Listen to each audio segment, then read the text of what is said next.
मैं Rajveer Singh. Welcome to my YouTube channel M R Bamania tutor पर आप लोगों का स्वागत है। देखिए हम आज क्वेश्चन करेंगे कांस्टेबल एग्जाम में जो भी आए थे मैथमेटिक्स के। तो ये 31 अक्टूबर 2021 को ये एग्जाम हुआ था। इसके अंदर 12 क्वेश्चन आए थे और 12 क्वेश्चन के 12 क्वेश्चन सारे के सारे एचटेट पीजीटी में पूछे जाते हैं, एचटेट टीजीटी में पूछे जाते हैं, एचटेट पीआरटी में पूछा जाता है और ऊपर से जितने भी एग्जाम एचएसएससी में पूछे जाते हैं कॉम्पिटिटिव एग्जाम में, चाहे वो एसआई का हो, चाहे वो कांस्टेबल का हो, चाहे वो कलरक का हो, चाहे वो ग्रुप डी का हो या वो सीईटी का हो, हर एग्जाम में इसी पैटर्न पे पूछे जाते हैं। तो हम फर्स्ट क्वेश्चन की तरफ चलते हैं।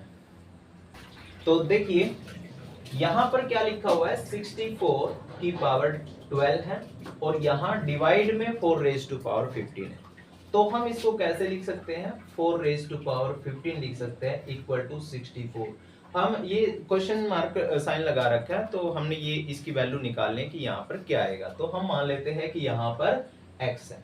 तो देखिए हमारे पास 64 की पावर 12 है और यहाँ 4 की पावर 15 है, तो हम निचले वाले को भी 64 की पावर कुछ बना लेंगे। ठीक है, तो यहाँ पर क्या लिखे, 64 की पावर 12 और यहाँ पर 4 की पावर 3 और यहाँ पर 5, तो 15 हो जाएगा, 3 5 जा 15, तो equal to 64 raise to power x। तो यहाँ पर 64 की पावर 12 है और डिवाइड में यहाँ देखिए 4 की पावर 3 है, इसका मतलब 4 को 3 बार मल्टीप्लाई कर देना है। तो इसके 4 4 जा 16 और 16 4 जा वही 64 हो जाएगा। ठीक है, तो यहाँ पर 64, 4 की पावर 3 को हम 64 लिख सकते हैं और पावर कितनी है इसकी 5, तो यहाँ पर 64 की पावर x। तो देखिए यहाँ पर बेस सेम है पर पावर नीचे कुछ है ऊपर कुछ है, तो जब निचले वाली पावर होगी वो ऊपर जाके नेगेटिव हो जाएगी। बेस सेम है यहाँ पर 64 रेज टू पावर 12 माइनस में 5 is equal to 64 raise to power x। यहाँ पर जो 64 की पावर आएगी वो 7 आ जाएगी और यहाँ 64 की पावर x।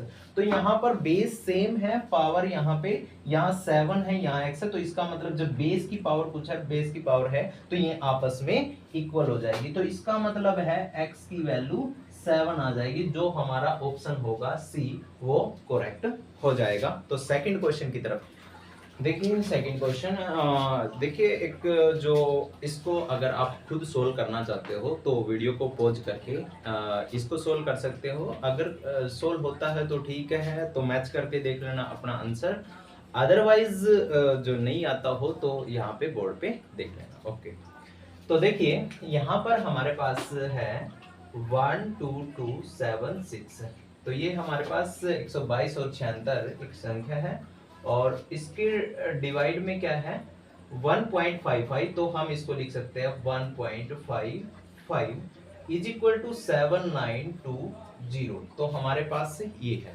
ओके, अब क्या करते हैं हम, पॉइंट है जो ये पॉइंट जब हटेगा और डिवाइड में 100 आएगा, उस 100 को क्या ले जाएंगे हम ऊपर ले जाएंगे। तो कितना हो जाएगा 12276 मल्टीप्लाई में 100 डिवाइड में 155 इज इक्वल टू 7920। ओके, तो ये 100 है, इसके डिवाइड में ले जाएंगे क्योंकि यहाँ पे मल्टीप्लाई में है ये। तो 12276 डिवाइड में 155 इज इक्वल टू 7920 और डिवाइड में 100, तो एक जीरो से एक जीरो कैंसिल आउट हो जाएगी और 792 डिवाइड में 10, तो हमारे पास इसकी जो वैल्यू आएगी वो ये आएगी। ठीक है, अब हमने इसकी वैल्यू तो ऐसे निकाल ली कि भाई इसकी वैल्यू ये आएगी 12276 डिवाइड में 150, इसकी वैल्यू ये आई है। अब इसका आगे यूज करते हैं, तो हमने इसकी वैल्यू निकाल के बतानी है। ठीक है, तो 122.76 डिवाइड में 15.5, ठीक है 15.5 है, यो 122 पॉइंट में 76 है। इसको सोल्व करते हैं, तो हम इसको कैसे सोल्व करते हैं, पॉइंट के बाद 2 डिजिट है तो 100 आएगा डिवाइड में, तो कितना आ जाएगा ये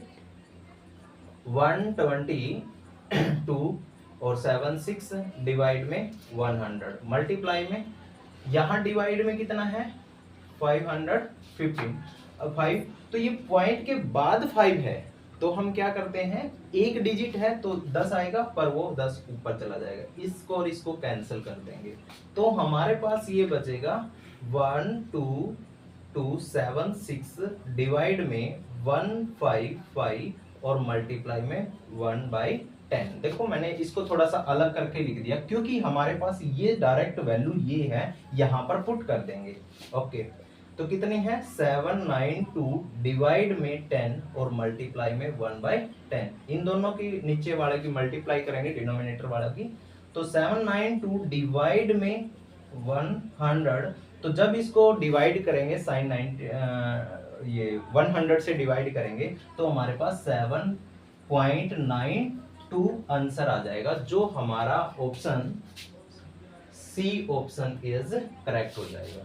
तो नेक्स्ट क्वेश्चन देखिए, तो थर्ड क्वेश्चन आ गया हमारा। तो इसमें इस क्वेश्चन में हमने इसका और इस नंबर का हमने एचसीएफ फाइंड आउट करना है। आपने पता है एचसीएफ किस टाइप से निकालते हैं कि हमारे पास जितने भी नंबर हो तो उनमें से कॉमन क्या आ रहा है। जैसे अगर हम बात करें 4 और 2 का जो एचसीएफ होगा वो क्या होगा, सीधी सी बात है 2 को हम फैक्टराइज कर देते हैं और इसको भी इसका तो 2 ही आएगा, ठीक है, फैक्टराइज 2 into 1 बोल सकते हैं ऐसे। तो यहाँ पे जो दोनों में कॉमन है, इसमें भी 2 है, इसमें भी 2 है, तो हमारा एचसीएफ क्या आएगा 2 आएगा। तो इस क्वेश्चन में भी हमने ऐसे ही करना है, इस क्वेश्चन में भी हमने ऐसे ही करना है कि कॉमन क्या है, तो कॉमन क्या है वो एचसीएफ होगा। तो देखिए देखते क्या इसका एचसीएफ होगा इन दोनों का। तो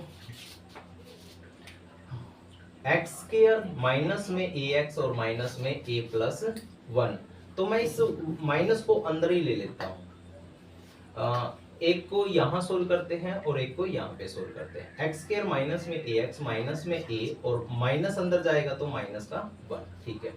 इन दोनों में से कॉमन कैसे करें, एक्स स्क्वायर माइनस 1 को इसको और इसको इकट्ठा कर लेते हैं और माइनस इन दोनों में से कॉमन लेते थे ए, तो यहाँ x प्लस 1 हो जाएगा, ठीक है। इन दोनों में से हमने a कॉमन ले लिया तो a माइनस का a कॉमन लिया तो x प्लस 1 हो जाएगा, यहाँ पे x स्क्वायर माइनस 1।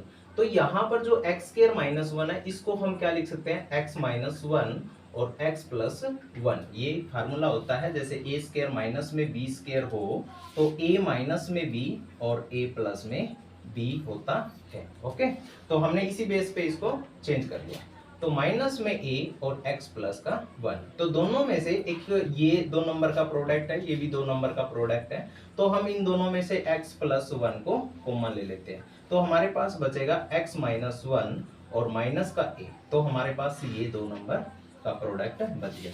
तो ये आ गया हमारे पास। अब इसको सोल्व करते हैं, तो यहाँ से क्या पता लगेगा, ए एक्स स्क्वायर माइनस का x और ये माइनस को अंदर माइनस a और यहाँ पर माइनस 1, ठीक है। अब देखिए ये दोनों को इकट्ठे कर लेते हैं, इसको और इसको, ए एक्स स्क्वायर और माइनस का a, ठीक है। तो इन दोनों को इकट्ठा कर लेते हैं, माइनस कॉमन ले लेते हैं, x प्लस का 1 बचेगा, ठीक है। तो यहाँ से कॉमन बचा a, इन दोनों में से a कॉमन है, तो यहाँ पर x स्क्वायर माइनस का 1 और माइनस का x प्लस का 1, ठीक है। तो इसी बेस पे मतलब जैसे हमने ये खोला है फार्मूला यूज किया है, तो इसी तरीके से यहाँ से यूज कर सकते हैं, x माइनस 1 और x प्लस 1 और माइनस का x प्लस 1, ठीक है। तो इनमें से भी क्या कॉमन आया है, x प्लस 1 कॉमन आया है, तो बचेगा क्या हमारे पास अंदर, a x माइनस का 1 और माइनस का 1, तो x प्लस 1, तो अंदर इसकी मल्टीप्लाई कर लेते हैं, ax माइनस का a और माइनस का 1। अब देखिए हमारे पास ये नंबर था और एक ये नंबर था, तो हमने इसको प्रोडक्ट की फॉर्म में लिख दिया। तो प्रोडक्ट की फॉर्म में करने से हमने क्या पता लग गया कि x प्लस 1 और x प्लस 1 दोनों में कॉमन है, और जो हमारे पास कॉमन है वही HCF हो जाएगा दोनों नंबर का। तो हमारे पास जो ऑप्शन बी है वो करेक्ट हो जाएगा, इसको उतार सकते हो। देखिए फोर्थ क्वेश्चन क्या कह रहा है कि 5 क्रमिक संख्याएं हैं, मतलब कॉन्सिक्यूटिव नंबर बोलते हैं, लगातार नंबर हो, जैसे 1 2 3 4 5 लगातार हो, चाहे वो 50 60 70 50, 51, 52, 53, 54 ऐसे भी बोल सकते हैं। तो लगातार कंटिन्यू होने चाहिए, कंसेक्यूटिव नंबर हम उसको बोलते हैं। तो ये कह रहा है कि 5 क्रमिक संख्याओं का औसत है वो n है। तो इसको दो तरीके से करेंगे हम। तो दो तरीके से कैसे हैं कि 5 नंबर है, 1 है, 2 है, 3 है, 4 है, 5 है। अब आपने पता है कि कोई जो कंसेक्यूटिव नंबर होते हैं जैसे 5 है, तो उनके बीच वाली जो संख्या होती है वो उनका एवरेज होते हैं, तो उसको बोल सकते हैं n। तो कंसेक्यूटिव नंबर है, सीधी सी बात है, n+1 ये होगा, n+2 ये होगा, n-1 ये होगा, n-2 ये होगा। तो कंसेक्यूटिव नंबर हो गया। अब ये कह रहा है दो और क्या बोला, यदि अगली दो संख्याओं को जोड़ दिया जाए। ये कह रहा है कि अगली दो संख्याओं को जोड़ दिया जाए, तो 5 तो ऑलरेडी है ही हमारे पास, 2 और जोड़ने के बाद 7 होगी, ठीक है। तो ये कह रहा है कि 2 और जोड़ दिया है, यहाँ पर n+3 आ जाएगा और यहाँ n+4 आ जाएगा। तो टोटल कितनी होगी, 1 2 3 4 5 6 7। और एवरेज हम कैसे निकालते हैं, जो बीच वाली संख्या होती है, ठीक है। 3 इधर से छोड़ दो, 1 2 3, 3 इधर से 1 2 3, तो हमारे पास जो एवरेज होगा वो ये हो जाएगा, ठीक है। तो हमारे पास से क्या है, ऑलरेडी हमारे पास n एवरेज था तो 1 ऐड हो गया, तो इसका मतलब क्या है, 1 बढ़ जाएगा। हमारे पास ऑप्शन डी करेक्ट हो जाएगा। अब देखिए दूसरा तरीका ये कह रहा है कि 5 का जो एवरेज है वो n है, तो अगर इसमें 2 ऐड हो जाए मतलब 7 हो जाए, उसका जो एवरेज होगा वो क्या होगा। तो इसको कैसे दूसरे तरीके से कैसे कर सकते हैं कि 5 जो कंसेक्यूटिव नंबर है उनका n एवरेज है और साथ 2 ऐड कर दिया जाए तो उनका एवरेज क्या होगा। तो यहाँ पे जो हमारे पास ऑलरेडी जो एवरेज था उसके अंदर कितने नंबर ऐड करे हैं, 2, और 2 से ही डिवाइड कर देना, तो यहाँ पर कितना हो जाएगा, n+1। तो इस केस से भी हमारे पास एवरेज जो 7 नंबर हैं उनका जो एवरेज आ रहा है वो भी n+1 आ रहा है, और 7 यहाँ से भी n+1 आ रहा है। तो इसका मतलब जो एवरेज होगा वो 1 बढ़ जाएगा। तो नेक्स्ट क्वेश्चन देखिए, फिफ्थ क्वेश्चन पे आ गए हम। तो ये कह रहा है कि ए बी से 3 गुना अच्छा काम करने वाला है।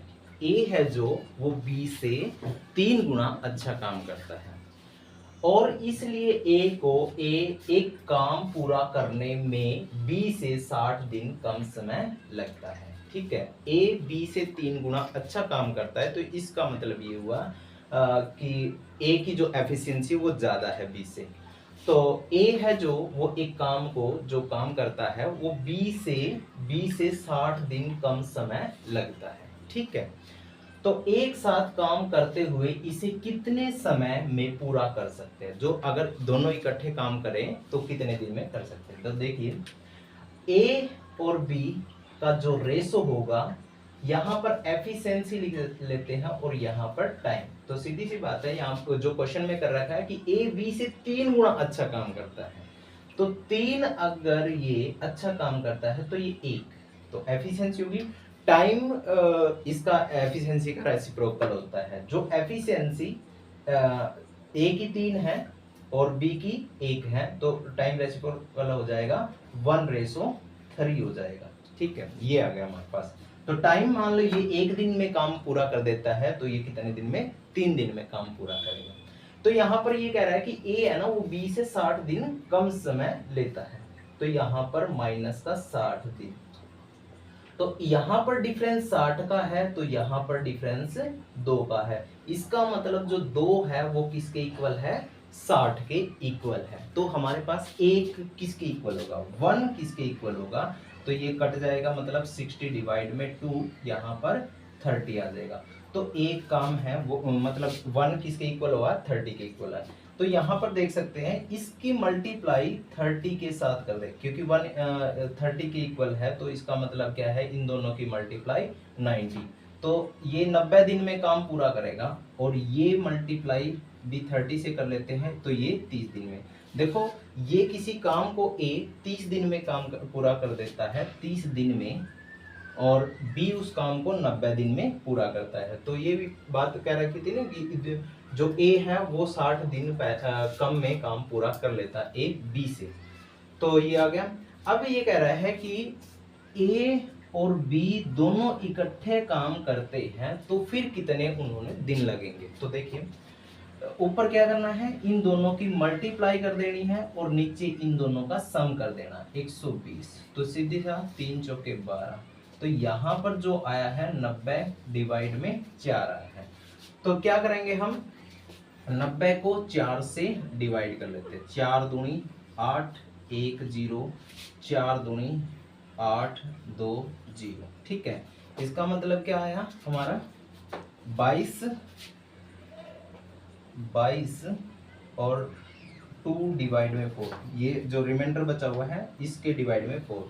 तो ये 2 1 जा 2, 2 2 जा 4। तो यहाँ पर 22 1/2 ये हमारे पास दिन है। दोनों के दोनों मिलके 22 से मतलब 22.5 दिन में काम पूरा करेंगे। तो हमारा जो ऑप्शन है डी वो करेक्ट हो जाएगा। इसको अच्छे से समझ लेना। तो 6 क्वेश्चन आ गया हमारा। तो क्या कह रहा है, ये क्वेश्चन इसी बेस पे हमारा एसआई का जो एग्जाम हुआ था उसमें भी इसी टाइप का पूछा गया था और कांस्टेबल के अंदर भी इसी टाइप का। तो मोस्टली ऐसे पूछे जा रहे हैं। तो विस्की से भरे एक जार में 40% अल्कोहल है। ठीक है, तो विस्की से भरे एक जार में, ठीक है, कोई कंटेनर है उसके अंदर 40% अल्कोहल है। इस विस्की में एक हिस्से को दूसरे से बदल दिया जाता है। तो क्या कह रहा है, एक हिस्से को दूसरे हिस्से से बदल दिया जाता है जिसमें 90% अल्कोहल था। ठीक है, किससे बदल दिया जाता है, जिसके अंदर 19% क्या था, अल्कोहल था, तथा अब अल्कोहल का प्रतिशत 26 पाया गया। अब कितना हो गया, 26। जब इसको 40% अल्कोहल वाले को 19% अल्कोहल से बदल दिया गया तो कितना पाया गया, 26%। तो एलिगेशन मेथड से हम करेंगे। तो पहले कितना था 40%, फिर कितना है बदल दिया गया 19%। ठीक है, तो कितना हो गया ये 26%। ठीक है, तो हम एलिगेशन से करेंगे तो कितना हो जाएगा, ये हो जाएगा 14। ठीक है, और ये कितना हो जाएगा 7 हो जाएगा। ठीक है, तो इनकी जो रेशो है एलिगेशन मेथड से, तो 7:14 आई है, तो 7 दूनी 14, तो 1:2 आ गया। ठीक है, अब हमने जो बदल दिया गया है, बदल दिए गए विस्की की मात्रा हमने फाइंड आउट करनी है। इस साइड वाला, जिस साइड वाले की बात कर रहे हैं जो निकालना है, उसके लिए क्या करेंगे, ये 2 है, 2 ऊपर आ जाएगा और इन दोनों का सम नीचे आ जाएगा। तो 2/3 इनका आंसर आ जाएगा। तो ये 6 क्वेश्चन मैंने करवाए हैं, 12 टोटल क्वेश्चन है। तो नेक्स्ट वीडियो में 6 और करवा देंगे। ठीक है, थैंक यू।